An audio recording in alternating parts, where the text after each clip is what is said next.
And the Lord said to Moses, See, I have made you like the God of Pharaoh, and your brother Aaron shall be your prophet.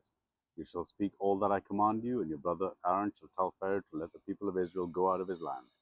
But I will harden Pharaoh's heart, and though I multiply my signs and wonders in the land of Egypt, Pharaoh will not listen to you.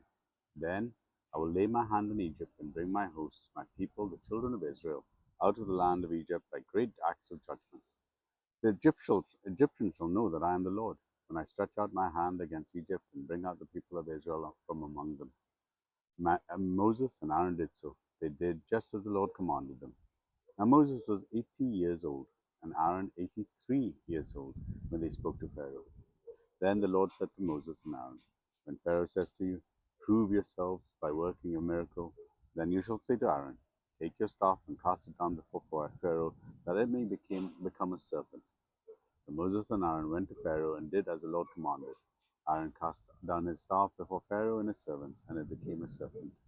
Then Pharaoh summoned the wise men and the sorcerers, and they, the magicians of Egypt, also did the same by their secret arts. For each man cast down his staff, and they became serpents. But Aaron's staff swallowed up their staffs. Still, Pharaoh's heart was hardened, and he would not listen to them, as the Lord had said. Then the Lord said to Moses, Pharaoh's heart is hardened. He refuses to let the people go.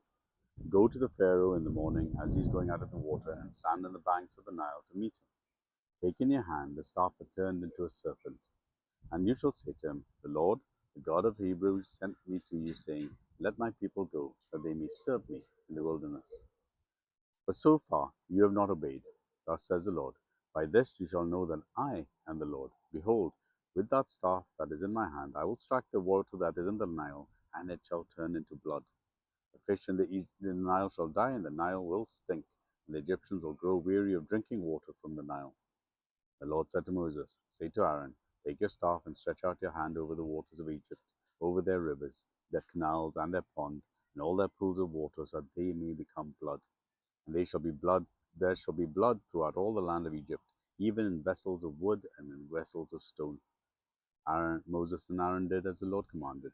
In the sight of Pharaoh and in the sight of his servants, he lifted up the staff and struck the water in the Nile, and all the water in the Nile turned into blood. The fish in the Nile died, and the Nile stank, so that the Egyptians could not drink water from the Nile. There was blood throughout all the land of Egypt.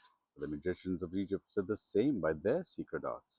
So Pharaoh's heart remained hardened, and he would not listen to them, as the Lord had said. Pharaoh turned and went into his house, and he did not even and did not take even this to heart. And all the Egyptians dug around the Nile for water to drink, for they could not drink the water of the Nile. 7 full days passed after the Lord had struck the Nile. Exodus chapter 7.